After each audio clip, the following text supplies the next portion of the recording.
Welcome everyone, this is Gag Mansa Tutorials. In this video we are going to learn types of constructor. So let's start. जावा में basically constructor को हम दो main parts में divide करते हैं. First one is zero parameter constructor या फिर इसी को हम डिफ़ॉल्ट कंस्ट्रक्टर भी कहते हैं. And second is parameterize constructor. जो डिफ़ॉल्ट कंस्ट्रक्टर है उसको हम लास्ट वीडियो में भी देख चुके हैं, बट हम इस वीडियो में फिर से रिपीट करेंगे. तो अगर किसी कंस्ट्रक्टर में कोई भी पैरामीटर नहीं है दैट इज़ डिफ़ॉल्ट कंस्ट्रक्टर, और अगर एक या एक से ज़्यादा पैरामीटर्स हैं तो वो पैरामीटराइज्ड कंस्ट्रक्टर होगा. क्लियर? चलिए डिफ़ॉल्ट कंस्ट्रक्टर के बारे में पढ़ते हैं. सो ज़ीरो पैरामीटर कंस्ट्रक्टर या डिफ़ॉल्ट कंस्ट्रक्टर जिसके अंदर कोई भी पैरामीटर नहीं होता है, it doesn't have any parameter. और कंस्ट्रक्टर किस लिए यूज़ किया जाता है, डिफ़ॉल्ट कंस्ट्रक्टर किस लिए यूज़ किया जाता है? जो भी आप ऑब्जेक्ट क्रिएट करते हैं उसको डिफ़ॉल्ट वैल्यू से इनिशियलाइज करने के लिए. डिफ़ॉल्ट कंस्ट्रक्टर हमेशा डिफ़ॉल्ट वैल्यू से इनिशियलाइज करता है. देखिए यहाँ पर अगर हम कोई भी वैल्यू कंस्ट्रक्टर को नहीं दे रहे हैं, खुद की वैल्यू, यानी कि उसमें कोई भी पैरामीटर नहीं यूज हो रहा है, यानी कि वो ज़ीरो पैरामीटर है या फिर डिफ़ॉल्ट कंस्ट्रक्टर है. तो डिफ़ॉल्ट कंस्ट्रक्टर है तो ऑब्वियसली जो डिफ़ॉल्ट वैल्यूज हैं उन्हीं से ही इनिशियलाइज करेगा, क्योंकि मैंने तो कोई वैल्यू दी नहीं है, तो ऑलरेडी जो वैल्यूज हैं उनसे वो उसको इनिशियलाइज कर देगा. क्लियर? जो डिफ़ॉल्ट कंस्ट्रक्टर है उसका जो सिंटैक्स है वो ये होगा: कंस्ट्रक्टर नेम, ब्रैकेट और curly braces. Curly braces open close के अंदर यहाँ पर आपको जो भी एक्शन परफॉर्म करवाना है वो आप यहाँ पे कोड करेंगे. कंस्ट्रक्टर के लिए जो रूल्स होते हैं वो ये हैं कि जब आप कंस्ट्रक्टर बनाएंगे तो जो कंस्ट्रक्टर का नाम है वही होगा जो आपने क्लास का नाम रखा था. अगर क्लास का नाम फॉर एग्जांपल हेलो है तो आप यहाँ पर कंस्ट्रक्टर का नाम हेलो ही रखेंगे. इवन केस सेंसिटिव भी होगा ये, यानी कि कैपिटल स्मॉल बिल्कुल एज इट इज आपको सेम रखने पड़ेंगे. ठीक है, हम इसको प्रैक्टिकली करके देख लेते हैं. लेकिन एक इम्पॉर्टेंट नोट जो आपको ध्यान में रखना है कि अगर आप अपनी क्लास में खुद से कोई भी कंस्ट्रक्टर को डिफाइन नहीं कर रहे हैं तो जब आपका जो सोर्स कोड है कंपाइल होगा, कंपाइलेशन के टाइम पे उस पे डिफॉल्ट कंस्ट्रक्टर अपने आप बन जाएगा. अगर आप नहीं बना रहे कोई भी कंस्ट्रक्टर तो डिफॉल्ट कंस्ट्रक्टर खुद बन जाता है, और जो कंस्ट्रक्टर बनता है वो यही वाला बनता है, same as it is. Class का नाम जो होगा सेम यहीं पे कंस्ट्रक्टर का नाम आ जाएगा, ब्रैकेट ब्रैकेट और कर्ली ब्रेसेस. और ये हमने लास्ट वीडियो में जावा पी कमांड से चेक भी किया था. हमने डॉट क्लास फाइल को उसको कन्वर्ट किया था जावा पी जो कमांड थी उससे, और हमने देखा था कि एक्चुअल में ये वाला कंस्ट्रक्टर बन रहा है. चलिए अब इसको एक बार प्रैक्टिकली देख लेते हैं. ये न्यू क्लास है, इसके अंदर एक मेन मेथड है. हम यहाँ पर एक और क्लास बना लेते हैं, यहाँ पर क्लास स्टूडेंट, और इस क्लास के अंदर हम कुछ एक स्ट्रिंग नेम ले लेते हैं और एक इंट रोल ले लेते हैं. यहाँ पर देखिए हमने अभी कोई कंस्ट्रक्टर नहीं बनाया है, और यहाँ पर अपनी क्लास में जो हमारी न्यू क्लास है इसके अंदर स्टूडेंट क्लास का एक ऑब्जेक्ट बनाते हैं. आप कुछ भी रेफरेंस वेरिएबल का नाम रख सकते हैं. मैंने रखा obj1, then memory allocation new keyword से, और उसके बाद कंस्ट्रक्टर को कॉल करेंगे. ठीक है, और यहाँ पर प्रिंट करवा देते हैं name equal to obj1 dot name,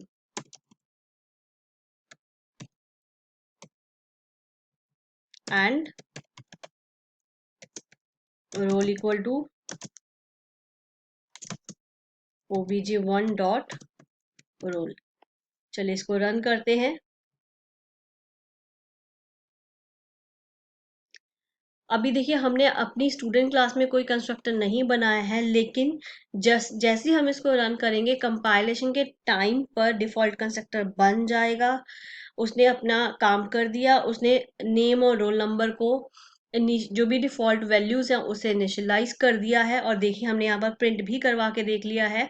जो स्ट्रिंग होता है उसकी डिफॉल्ट वैल्यू नल होती है तो उसने नेम को नल से इनिशियलाइज कर दिया. जो इंट है उसकी डिफॉल्ट वैल्यू जीरो होती है तो उसने रोल नंबर को जीरो से इनिशियलाइज कर दिया. और हम ये चेक भी कर सकते हैं कि क्या कंस्ट्रक्टर एक्चुअल में कॉल हुआ। हम यहाँ पर खुद एक कंस्ट्रक्टर बना लेते हैं इस क्लास में, स्टूडेंट क्लास में खुद से बनाते हैं। देखिए यहाँ पर जो क्लास का नाम है सेम वही कंस्ट्रक्टर का नाम होगा, तो मुझे यहाँ पर कंस्ट्रक्टर का नाम स्टूडेंट रखना पड़ेगा सेम, देन ब्रैकेट और ब्रेसिस। हम ये डिफॉल्ट कंस्ट्रक्टर बना रहे हैं, 0 पैरामीटर का कंस्ट्रक्टर बना रहे हैं, तो मैंने यहाँ पर कोई भी पैरामीटर्स नहीं दिए हैं। चलिए अब हम ये चाहते हैं कि जब ये कंस्ट्रक्टर कॉल हो तो एक मैसेज प्रिंट हो जाए, कंस्ट्रक्टर ऑफ स्टूडेंट क्लास। आप कुछ भी मैसेज एक प्रिंट करा सकते हैं। अब देखिए क्या होगा, इससे मेन फंक्शन से एंट्री होगी, स्टूडेंट क्लास का एक ऑब्जेक्ट बनेगा, मेमोरी एलोकेशन होगी, और ये यहाँ पर जब हम आएंगे तो कंस्ट्रक्टर कॉल होगा स्टूडेंट क्लास का, तो यहाँ से फोकस यहाँ चला जाएगा, ये देखिए। और जैसे ही ये जो कर्ली ब्रेसेस है इसके ओपनिंग में हम आएंगे तो ये लाइन एग्जीक्यूट होगी, तो ये मैसेज प्रिंट हो जाएगा। ठीक है, कर्ली ब्रेसेस क्लोज, यहाँ पे दोबारा फोकस आया, उसके बाद ये नेक्स्ट लाइन नेम और रोल नंबर प्रिंट होगा, यानी कि ये जो कंस्ट्रक्टर है ये रोल नंबर नेम प्रिंट होने से पहले कॉल हो रहा है, तो ये मैसेज पहले ही प्रिंट होना चाहिए। आई होप ये चीज आपको क्लियर हो रही होगी। ये देखिए कंस्ट्रक्टर ऑफ स्टूडेंट क्लास, तो ये यहाँ से हमने जब कंस्ट्रक्टर को कॉल किया फोकस यहाँ पे चला गया, तो ये कंस्ट्रक्टर कॉल हो गया है। क्लियर। पहले वाला जो हमने अभी रन किया था बिना कंस्ट्रक्टर बनाए, तब मैसेज क्यों नहीं प्रिंट हुआ था, क्योंकि डिफॉल्ट कंस्ट्रक्टर जो खुद बना था, अपने आप बना था, उसमें कोई भी यहाँ पर अंदर मैसेज नहीं था, उसमें सिर्फ इतना पार्ट था, सिर्फ ये पार्ट। क्लियर। चलिए आगे देखते हैं। पैरामीटराइज कंस्ट्रक्टर्स वो होते हैं जिनमें एक या एक से ज़्यादा पैरामीटर्स होते हैं, एंड पैरामीटराइज कंस्ट्रक्टर जो ऑब्जेक्ट है उसको यूज़र डिफाइंड वैल्यू से या फिर अदर देन डिफ़ॉल्ट वैल्यू से इनिशियलाइज करने के लिए यूज़ किए जाते हैं। जो हमें अभी हमने डिफ़ॉल्ट कंस्ट्रक्टर पढ़ा उसमें हमने तो कोई वैल्यू नहीं दी, इसलिए डिफ़ॉल्ट वैल्यू से इनिशियलाइजेशन हो गया। लेकिन अगर हमारी रिक्वायरमेंट ये है कि जो नेम है और रोल नंबर है, यहाँ पर ये जो नेम और रोल नंबर है, हम चाहते हैं कि जैसे ही ऑब्जेक्ट बने नेम में ABC चला जाए और रोल नंबर में 101 चला जाए, ये हमारी रिक्वायरमेंट है। तो अगर हमें ऐसा कुछ चाहिए, हम नहीं चाहते कि डिफ़ॉल्ट वैल्यू नल और ज़ीरो जाए, अगर हमें अपनी कोई वैल्यू से इनिशियलाइज करना है ऑब्जेक्ट को, तो उसके लिए हमें पैरामीटराइज कंस्ट्रक्टर क्रिएट करना पड़ेगा। ठीक है, हम नहीं चाहेंगे कि जो डिफ़ॉल्ट कंस्ट्रक्टर है वो कॉल हो, हम चाहते हैं कि जो हम पैरामीटराइज कंस्ट्रक्टर बना रहे हैं उसको कॉल किया जाए। तो पैरामीटराइज कंस्ट्रक्टर के लिए क्या सिंटैक्स है, कंस्ट्रक्टर का नाम, पैरेंथेसिस के अंदर आप बताएंगे कि कितने पैरामीटर्स हों, कौन कौन से पैरामीटर्स हों। तो मेन चीज़ आपको यही समझनी है। देखिए ये चीज़, इसको हाईलाइट कर देते हैं, ये फर्स्ट पैरामीटर है और ये सेकंड पैरामीटर है। ऐसे आप जितने पैरामीटर्स चाहें आप ले सकते हैं। पैरामीटर कैसे डिफाइन करेंगे, यहाँ पर पहले आएगा टाइप और उसके बाद पैरामीटर का नाम। टाइप पैरामीटर का नाम, यानी कि सपोज अगर हम चाहते हैं कि अगर हम ABC वैल्यू से इनिशियलाइज करें तो ABC वैल्यू किस टाइप की होनी चाहिए, टाइप, और कौन से वेरिएबल में स्टोर होगी। चलिए एक बार इसको प्रैक्टिकली करके देख लेते हैं, उससे आपको जल्दी समझ में आएगा। तो ये सारी चीजें हम हटा देते हैं।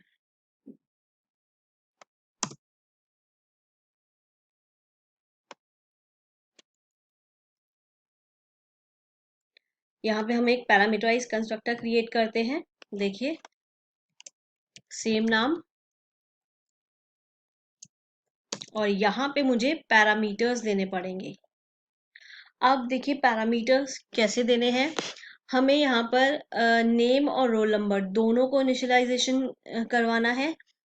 पहले तो आप ये डिसाइड करिए कि आपको कितने मेंबर्स को इनिशियलाइजेशन करवाना है। मुझे दोनों को करवाना है, स्ट्रिंग को भी और इंट को भी, नेम को भी रोल नंबर को भी। तो मुझे यहाँ पर दो ऐसी चीजें चाहिए जो इनको स्टोर करें, जो वैल्यू यूजर मुझे देगा यहाँ पर जब हम ऑब्जेक्ट बनाएंगे जो वैल्यू यूजर मुझे देगा वो स्टोर कराए। तो पहली वैल्यू होगी स्ट्रिंग टाइप की और उसको हम किसी वेरिएबल में स्टोर करेंगे। सपोज मैंने n वेरिएबल में स्टोर करवा लिया। क्लियर। दूसरी वैल्यू जो रोल नंबर के लिए होगी वो होगी इंट टाइप की, आपको टाइप बताना पड़ेगा, और उसको मैंने r वेरिएबल में स्टोर करा लिया। ये मैंने दो पैरामीटर्स बता दिए, टाइप और किस वेरिएबल में स्टोर कराना है, टाइप और किस वेरिएबल में स्टोर कराना है। आई होप ये आपको जो पैरामीटर्स हैं कैसे डिक्लेयर करने हैं वो समझ में आ गया होगा। ठीक है, चलिए आगे देखिए। अब यूजर से यहाँ से हमें जो भी वैल्यू मिलेगी वो एन और आर में स्टोर हो जाएगी। सपोज उसने मुझे नेम दिया एबीसी, तो वो एन में स्टोर हो जाएगा क्योंकि वो स्ट्रिंग टाइप का होगा। जो उसने मुझे 101 रोल नंबर के लिए दिया वो इंट टाइप का होगा तो वो आर में स्टोर हो जाएगा। Clear. Name sorry ABC ABC n में स्टोर होगा, 101 आर में स्टोर होगा। अब मेरी रिक्वायरमेंट क्या है कि जो एन की वैल्यू है वो नेम वेरिएबल में चली जाए और जो आर में हमारे पास वैल्यू आई है वो रोल नंबर में चली जाए। तो मैंने यहाँ पे लिखा जो एन की वैल्यू है वो नेम में चली जाए। क्लियर। और जो आर की वैल्यू है वो रोल में चली जाए। ये चीज आपको समझ में आ गई है। तो ये हमने एक कंस्ट्रक्टर बनाया है, पैरामीटराइज कंस्ट्रक्टर बनाया है। वो पैरामीटर्स की वैल्यू हमने रिस्पेक्टिवली नेम और रोल में स्टोर करा दी है। अब इसको कॉल करके देख लेते हैं। ऑब्जेक्ट बनाते हैं, student reference variable equal to new. अब देखिए ध्यान से, यहाँ पर अगर ये लिख दिया, अगर मैंने ये लिख दिया तो इस चीज का मतलब क्या हुआ कि हम जीरो पैरामीटर का कंस्ट्रक्टर, डिफॉल्ट कंस्ट्रक्टर कॉल कर रहे हैं। देखिए यहाँ पर इस लाइन का क्या मतलब हुआ, इस चीज का, ये जो सिलेक्टेड एरिया है कि हम डिफॉल्ट कंस्ट्रक्टर कॉल कर रहे हैं। लेकिन मुझे डिफॉल्ट कंस्ट्रक्टर नहीं कॉल करना है, मुझे तो पैरामीटराइज कंस्ट्रक्टर कॉल करना है। तो सबसे पहला पॉइंट, अगर मुझे पैरामीटराइज कंस्ट्रक्टर कॉल करना है तो मुझे यहाँ पर पैरामीटर्स भी देने पड़ेंगे, इसलिए यहाँ पर ये एरर आ रही है। सेकंड जो आपको ध्यान में रखनी है चीज कि एरर क्यों आ रही है, अगर आपको याद होगा मैंने लास्ट वीडियो में भी बताया था, अगर हम अपनी क्लास में कोई भी कंस्ट्रक्टर नहीं बनाते तो ही डिफॉल्ट कंस्ट्रक्टर बनता है। अगर मैंने अपनी क्लास में एक भी कंस्ट्रक्टर क्रिएट कर दिया तो डिफॉल्ट कंस्ट्रक्टर नहीं बनेगा। ये एरर क्यों आ गई है आप लोग समझ गए होंगे। क्योंकि मैंने अपनी क्लास में पैरामीटराइज कंस्ट्रक्टर बना दिया तो कंपाइलेशन टाइम पे डिफॉल्ट कंस्ट्रक्टर नहीं बनेगा, और क्योंकि डिफॉल्ट कंस्ट्रक्टर है ही नहीं तो यहाँ पे इसने एरर दे दी कि जो चीज है नहीं आप उसको कैसे कॉल कर सकते हैं। आई रिपीट, अगर आप अपनी क्लास में एक भी कंस्ट्रक्टर बना देंगे तो डिफॉल्ट कंस्ट्रक्टर नहीं बनता है। जो बाय डिफॉल्ट अपने आप कंस्ट्रक्टर बनता है वो नहीं बनेगा। जो चीज है ही नहीं, जो चीज नहीं है यहाँ पर बनेगी नहीं, आप उसको कैसे कॉल कर सकते हैं। इसीलिए यहाँ पर ये एरर आ रही है। ठीक है, चलिए अब मुझे यहाँ पर पैरामीटर्स देने पड़ेंगे। पैरामीटर्स कैसे देंगे, आप वैल्यूज कैसे दोगे, उसका भी आपको प्रॉपर वे आना चाहिए। देखिए यहाँ पर मेरे पास क्या ऑप्शन है, मेरे पास एक ही कंस्ट्रक्टर का ऑप्शन है जिसमें कि number of parameter, first point number of parameters, number of parameters कितने हैं, दो। तो मुझे यहाँ पर दो पैरामीटर्स देने पड़ेंगे, सॉरी दो वैल्यूज देनी पड़ेगी। Number two, sequence of parameters. Sequence क्या है, पहले स्ट्रिंग फिर इंट। तो मुझे भी यहाँ पर पहले स्ट्रिंग वैल्यू फिर इंट वैल्यू देनी पड़ेगी। देखिए यहाँ पर मैंने कुछ भी एक वैल्यू लिख दी, एरर आ गई। क्यों, क्योंकि एक वैल्यू वाला तो यहाँ पे कंस्ट्रक्टर है ही नहीं। चलिए हम दो वैल्यूज लिख के देख लेते हैं।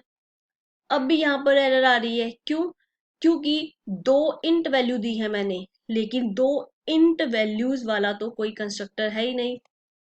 चलिए हम एक इंट एक स्ट्रिंग वैल्यू दे देते हैं। अब भी एरर आ गई, क्यों? सीक्वेंस, मैंने दिया इंट स्ट्रिंग, पहले इंट फिर स्ट्रिंग वाला तो कोई कंस्ट्रक्टर है ही नहीं यहाँ पर। मुझे सीक्वेंस का भी ध्यान रखना पड़ेगा, मुझे पहले स्ट्रिंग फिर इंट देना पड़ेगा। तो मैंने यहां पर दिया कुछ भी एक नाम रैंडम और एक वैल्यू। अब देखिए कोई एरर नहीं आई है, क्यों? क्योंकि जिस टाइप का कंस्ट्रक्टर क्लास में है सेम उसी टाइप की वैल्यूज मैंने उसी सीक्वेंस में वैल्यूज मैंने दे दी हैं। पहली वैल्यू स्ट्रिंग, पहली value string, int int.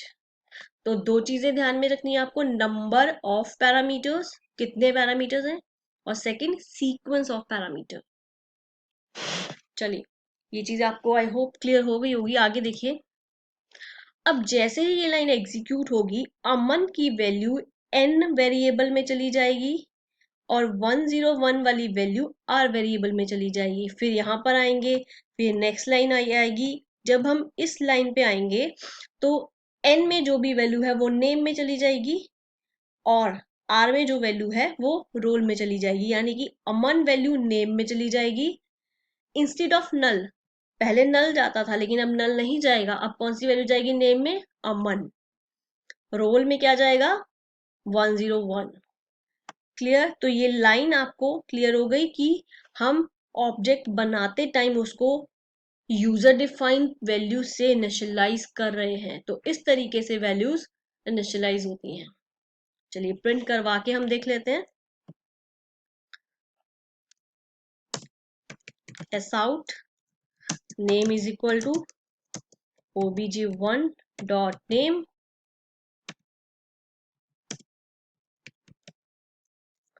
Role is equal to obj1 dot roll. Run करते हैं। देखिए नेम क्या है? Aman, roll number 101। ये देखिए इसका पिक्चराइजेशन, ये ऑब्जेक्ट बना था, obj1 रेफरेंस वेरिएबल था।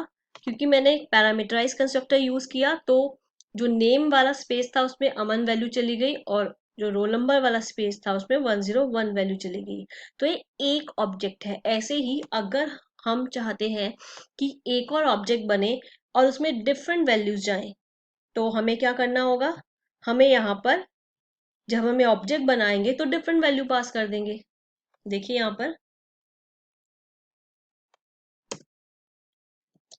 स्टूडेंट और उस ऑब्जेक्ट को obj2 नाम का रेफरेंस वेरिएबल रेफर करेगा। और अब कंस्ट्रक्टर में मैंने यहां पर डिफरेंट वैल्यूज दे दी 102। ठीक है, तो इस चीज से क्या होगा? ये देखिए यहां पर, इसको कॉपी कर लेते हैं सारे को। देखिए मैंने कॉपी कर लिया है। तो जो सेकंड ऑब्जेक्ट बनेगा, क्योंकि मैंने उसमें डिफरेंट वैल्यूज दी थी विकास और 102 और उस ऑब्जेक्ट को obj2 नाम का रेफरेंस वेरिएबल रेफर कर रहा था। तो देखिए इस तरीके से आ जाएगा। और प्रिंट करने के टाइम पे या जो भी आपको एक्शन परफॉर्म करवाने हैं वहां पर अकॉर्डिंग टू आपका जो भी प्रोजेक्ट होगा तो वो आप करवा सकते हैं। यहाँ पर मैंने प्रिंट कराया है, मैंने obj1 डॉट नेम प्रिंट कराया है। तो obj1 डॉट नेम से क्या होगा? obj1 इसको रेफर कर रहा है और डॉट नेम ये वाला एरिया, तो इसकी वैल्यू उसने अमन प्रिंट करा दी। अगर आप सेकंड जो ऑब्जेक्ट बना है उसकी वैल्यू प्रिंट कराना चाहते हैं तो आप यहाँ पर obj2 से आप रेफर करेंगे। ठीक है,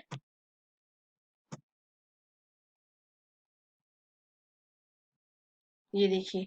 तो ये था जो कंसेप्ट पैरामीटराइज्ड कंस्ट्रक्टर का। आई होप ये आपको क्लियर हुआ होगा अच्छे से।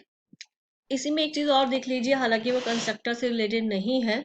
अ, तो देखिए यहाँ पर अगर हमने यहाँ बहुत सारे ऑब्जेक्ट्स बना लिए और सबको प्रिंट कराना है तो बार बार हमें कोड करना पड़ेगा। इंस्टेड ऑफ दैट क्यों ना हम एक फंक्शन बना लें। तो हमें स्टूडेंट क्लास में एक यहाँ पे फंक्शन बना लेते हैं। ये बहुत ही बेसिक सा मैंने कोड लिया है ताकि आपको इजीली अंडरस्टैंड हो जाए। तो मैंने शो नाम का एक फंक्शन बनाया है, या डिस्प्ले नाम का कुछ भी आप बना सकते हैं। मुझे कुछ भी रिटर्न नहीं कराना, तो मैंने उसका रिटर्न टाइप वॉइड कर दिया है। मुझे कोई पैरामीटर्स नहीं चाहिए, मैंने बस यहाँ पे प्रिंट करा दिया। तो S out name is equal to variable name and S out roll is equal to जो भी वेरिएबल हमने लिया है यहाँ पर रोल। ठीक है, और यहाँ पर हम बार बार ये करने की बजाय सीधा शो मेथड को कॉल कर लेते हैं। पहले मैंने यहाँ पर एक ऑब्जेक्ट बनाया, ये देखिए फर्स्ट ऑब्जेक्ट बनाया, तो मैंने उसके रेफरेंस से डॉट शो मेथड कॉल कर लिया। जैसी शो मेथड कॉल होगा फोकस यहाँ पर जाएगा। ठीक है, यहाँ पर जाएगा।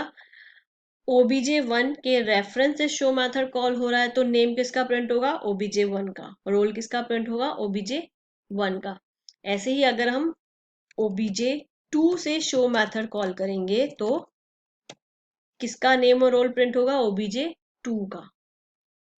चलिए इसको रन करके देख लेते हैं, और यहाँ पे लिख लेते हैं वेल, थोड़ा सा और इसको प्रिंट करा देते हैं, details of student1 and details of student2। ये देखिए details of student1 name Aman roll 101, details of student2 name Vikas roll 102। तो ये पैरामीटराइज कंस्ट्रक्टर मैंने अभी आपको बताया।